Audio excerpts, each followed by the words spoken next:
नमस्कार बच्चों, आज मैं आपको क्लास 12th में आरोह हिंदी काव्यखंड पाठ 1 आत्म परिचय में 6वें पद्यांश का अर्थ समझाने जा रही हूँ। कर यत्न मिटे सब, सत्य किसी ने जाना, नादान वही है हाय जहां पर दाना। फिर मूढ़ ना क्या जग जो इस पर भी सीखे, मैं सीख रहा हूँ सीखा ज्ञान भुलाना। कठिन शब्दों के अर्थ इस प्रकार हैं। नादान का अर्थ है मूर्ख, मंदबुद्धि, नासमझ, अनाड़ी। दाना का अर्थ है चतुर, ज्ञानी, समझदार और मूढ़ का अर्थ है मूर्ख। प्रस्तुत पद्यांश में कवि ने जीवन के शाश्वत सत्य का वर्णन किया है। कवि हरिवंश राय बच्चन कहते हैं कि संसार में अनेक महापुरुषों ने सत्य की खोज के लिए निरंतर प्रयास किए, किंतु वे सभी अपने इन अनगिनत प्रयत्नों के बाद भी क्या सत्य की खोज कर पाए। कवि आगे कहते हैं, इस संसार में ज्ञानी और समझदार लोगों के बीच ही मूर्ख एवं नासमझ लोग भी मौजूद हैं।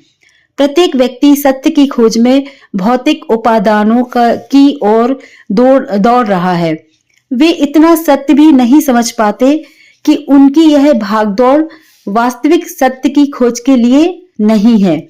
मैं तो इस सत्य को भली भांति पहचान चुका हूँ और इसलिए उस परम सत्य की खोज की प्रक्रिया में इस दुनियादारी के सीखे हुए भौतिक ज्ञान को भुलाने का लगातार प्रयास कर रहा हूँ। 7वां पद्यांश इस प्रकार है।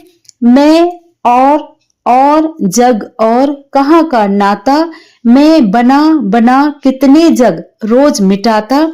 जग जिस पृथ्वी पर जोड़ा करता वैभव, मैं प्रतिपग से उस पृथ्वी को ठुकराता।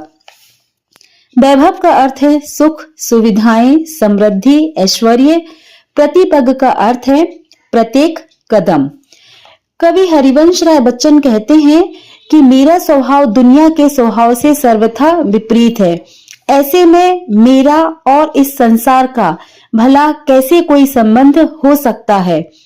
मैं तो ना जाने इस संसार जैसे कितने काल्पनिक संसार नित रोज बनाता हूँ, फिर अपनी ही धुन में उन्हें मिटा देता हूँ।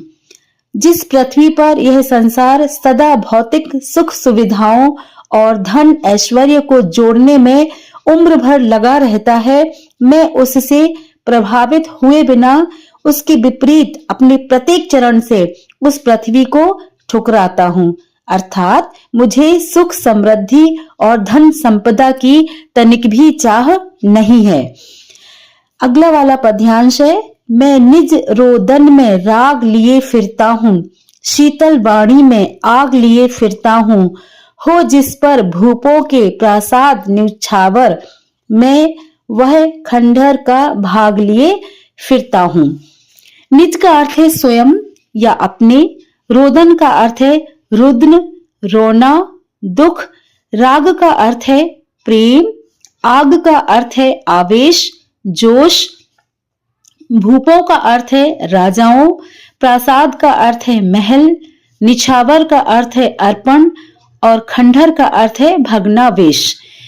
इन पंक्तियों में कवि हरिवंश राय बच्चन ने अपनी स्वभावगत विशेषताओं का बहुत ही सुंदर चित्रण किया है।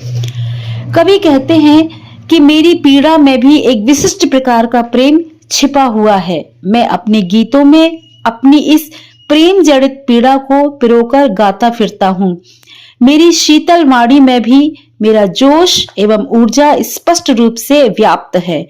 कवि आगे कहते हैं, मैं अपने साथ सदैव अपनी ऐसी खंडर रूपी प्रेममयी यादों को सहेजे फिरता हूँ, जिससे ईर्ष्यावश बड़े बड़े राजा महाराजा अपने महलों तक को भी तत्काल त्यागने के लिए तैयार हो जाएं। मैं अपने इसी अमूल्य प्रेम को अपने मन में संजोए रहता हूँ।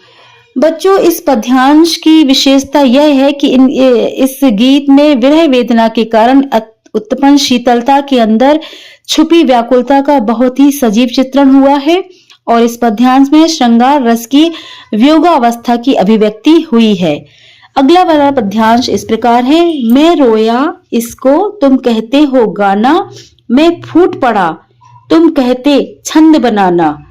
क्यों कवि कहकर संसार मुझे अपनाए, मैं दुनिया का हूं एक नया दीवाना। कवि हरिवंश राय जी कहते हैं, प्रेम की पीड़ा के कारण उसका मन रोता रहता है, अर्थात हृदय की व्यथा शब्द के रूप में प्रकट हुई। उसके रोने को संसार गाना मान बैठता है।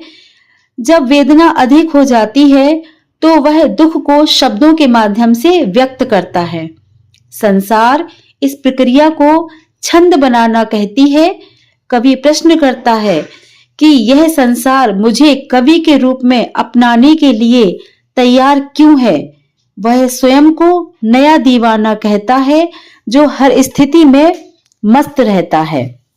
अगले वाले पद्यांश का अर्थ इस प्रकार है, मैं दीवानों का वेश लिए फिरता हूं, मैं मादकता निःशेष लिए फिरता हूं, जिसको सुनकर जग झूम झुके लहराए, मैं मस्ती का संदेश लिए फिरता हूं।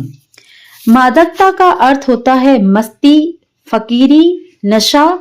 निःशेष का अर्थ है समूचा, संपूर्ण, जिसमें कुछ भी बाकी ना बचा हो। इन पंक्तियों में कवि हरिवंश राय बच्चन ने संसार को प्रेम और मस्ती का संदेश दिया है। कवि कहते हैं, मैं प्रेम की स्मृतियों में डूबा दीवानों का सा रूप धारण करके पूरी दुनिया में घूमा फिरता हूं और जहां भी जाता हूं अपने गीतों में छुपी संपूर्ण मादकता को जीता हूं। मैं प्रेम और श्रृंगार के गीत गाता हूं जिन्हें सुनकर सुनने वाले प्रेम की सत्ता के समक्ष नत हो जाते हैं, अर्थात झुक जाते हैं और मेरे गीतों की मस्ती में लहराने लगते हैं। मैं अपने गीतों के माध्यम से दुनिया भर के लोगों के लिए प्रेम और मस्ती का संदेश लिए फिरता हूं। बच्चों, इस पद्यांश में कवि जग को प्रेम और आनंद का संदेश देना चाहता है। झूम झुके पंक्ति में अनुप्रास अलंकार की छटा है। श्रृंगार रस के वियोग पक्ष की उन्मुक्त अभिव्यक्ति इस पद्यांश में हुई है। अगर आपको मेरा ये वीडियो पसंद आया है तो इसे शेयर और लाइक करें और मेरे चैनल को सब्सक्राइब करें।